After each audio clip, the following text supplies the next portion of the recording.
peninggalan Soekarno masih menjadi misteri hingga saat ini. Sebagian besar percaya jika harta berupa emas tersebut hingga kini masih tersimpan di Union Bank of Switzerland atau UBS atas nama Soekarno sendiri. Beberapa nama yang dikenal dekat dengan Soekarno seperti Suwarno dan Subandrio konon mendapat kuasa untuk bisa mencairkan dana tersebut. Sementara dokumen mengenai perjanjian Green Hilton Memorial yang ditandatangani oleh Presiden Soekarno dan Presiden Amerika Serikat John F. Kennedy dengan saksi tokoh negara Swiss William Fokker pun banyak beredar di dunia maya. Tidak ada yang tahu pasti di mana sebenarnya dokumen tersebut berada. Safari Ans, penulis buku berjudul Harta Amanah Soekarno, pernah menyebutkan jika dokumen asli harta karun tersebut dipegang oleh orang Indonesia yang berada di Eropa. Kabar mengenai keberadaan harta karun yang jumlahnya tidak sedikit ini tentu sangat menarik perhatian banyak orang, termasuk beberapa orang dari luar negeri yang mengaku bisa membantu pemerintah Indonesia untuk mencairkan harta tersebut. Di antaranya adalah seorang mediator keuangan asal Austria bernama Gustav Jobsmann. Jobsmann mengaku dirinya memiliki dokumen pendukung yang menjadi bukti eksistensi harta Soekarno di Bank Swiss. Jobsmann juga mengatakan bisa membantu mencairkan harta Soekarno itu dengan syarat keluarga Soekarno bersedia menginvestasikan semua harta warisan itu di Austria yang saat itu sedang membutuhkan suntikan modal. Jobsmann bahkan mengatakan sudah menghubungi salah seorang keluarga Soekarno bernama Seno Edi Sukanto untuk membicarakan perihal harta itu. Pria ini bahkan pernah diwawancarai oleh wartawan bernama Klaus Yolbinecker yang kemudian berita mengenai adanya peninggalan harta karun Soekarno ini muncul di media negara Austria Kronen Zeitung dalam 2 edisi, yaitu tanggal 17 dan 19 Desember 2012. Seperti dilansir nzherald.co.nz 29 September 2011, aksi yang lebih ekstrim juga dilakukan oleh seorang pria penipu ulung asal Selandia Baru bernama James Lyndon Graham. Tak tanggung-tanggung, ia mengaku sebagai anak angkat dua Presiden RI, Soekarno dan Soeharto. Graham membual telah diadopsi resmi oleh keluarga Soekarno. Ia pun mengaku memiliki kuasa atas harta simpanan keluarga Soekarno senilai 50 juta US dollar dan 100 juta US dollar dalam bentuk emas batangan di Bank Swiss. Kepada para korbannya, Graham mengklaim dekat dengan Interpol. Dalam modus penipuannya, Graham mengatakan butuh uang dari para korbannya untuk mencairkan simpanan keluarga Soekarno di Bank Swiss itu. Graham lantas mendorong korban-korbannya untuk berinvestasi dalam jumlah besar lewat dirinya dengan kesepakatan kompleks. Meski terdengar tak masuk akal, tapi banyak korban terjerat. Sebagian besar korban Graham merupakan investor lanjut usia. Graham menjalankan modus itu selama 10 tahun. Penipu kakap ini sempat ditangkap di Bandara Auckland, Selandia Baru, Juli 2009 saat hendak bertolak ke Singapura. Ia dibebaskan karena membayar uang jaminan dan mengulangi aksi penipuannya lagi. Ketika akhirnya ditangkap lagi dan diproses hukum, Graham dinyatakan bersalah atas 99 kasus penipuan senilai 1,6 juta dolar.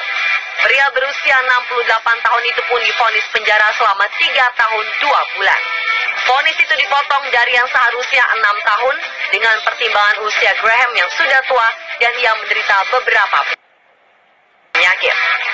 Tak hanya di luar negeri, pengklaim juru kunci keluarga Soekarno juga kerap terdengar di dalam negeri. Tahun 2011 misalnya, seorang kakek bernama Zakaria Sukarya Pota yang mengaku berusia 126 tahun dan berasal dari Bolaang Mongondo, Sulawesi Utara,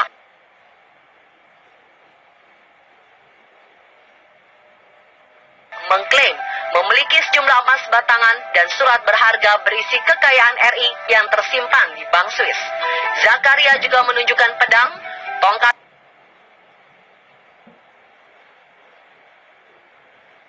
komando, dan 4 emas batangan yang menurutnya milik almarhum Presiden Soekarno. Kakek ini bahkan mengaku memiliki obligasi triliunan rupiah yang dicap dengan tinta emas bergambar Garuda.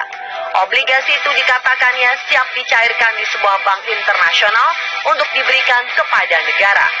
Zakaria mengaku punya hubungan darah dengan Presiden Soekarno dan selama 60 tahun belakangan menutupi identitasnya dengan menyamar sebagai petani, pengumpul botol, dan pencari rotan di hutan-hutan Bolaang Munggondo.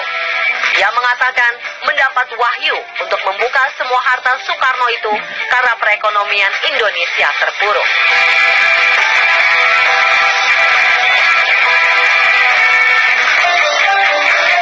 Banyak yang mengaku dapat mencairkan harta karun Soekarno. Lalu bagaimana tanggapan pihak keluarga Soekarno? Bukankah mereka yang seharusnya lebih tahu? Saksikan kelanjutannya sesaat lagi.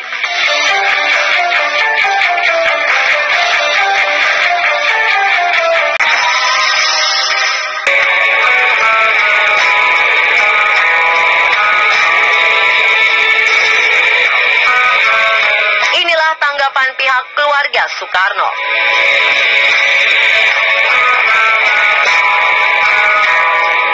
Seperti dilansir oleh beberapa media lokal, Puan Maharani yang merupakan cucu Presiden RI pertama Soekarno menepis kabar soal harta sang kakek yang diberitakan sebuah koran di Austria tersimpan di sebuah bank di Swiss.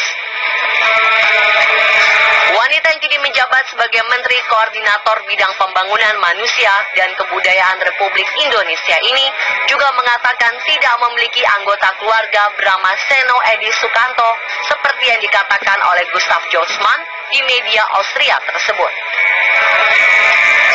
Ia juga mengatakan jika keluarganya tak mau terlibat dan ikut campur soal berbagai pemberitaan lain mengenai harta Soekarno itu.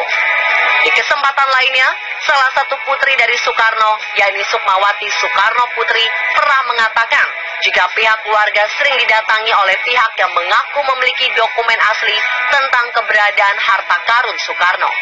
Meski demikian, pihak keluarga meragukan keaslian dokumen tersebut dan meragukan adanya harta peninggalan Soekarno sebanyak 57.000 ton emas.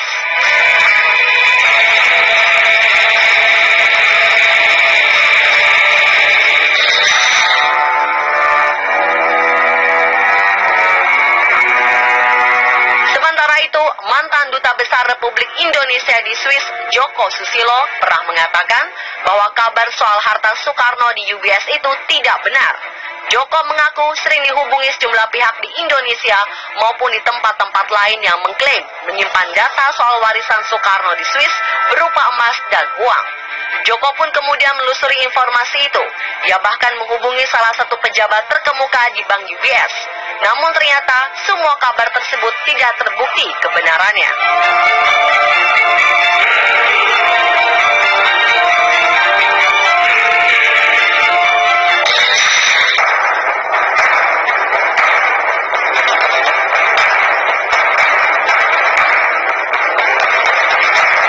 Kabar angin soal harta Soekarno memang tidak pernah jelas, namun justru mengundang berbagai pihak yang mengaku bisa membantu pemerintah Indonesia mencairkan harta karun tersebut, bahkan menginspirasi sejumlah penipu dalam menjalankan aksinya.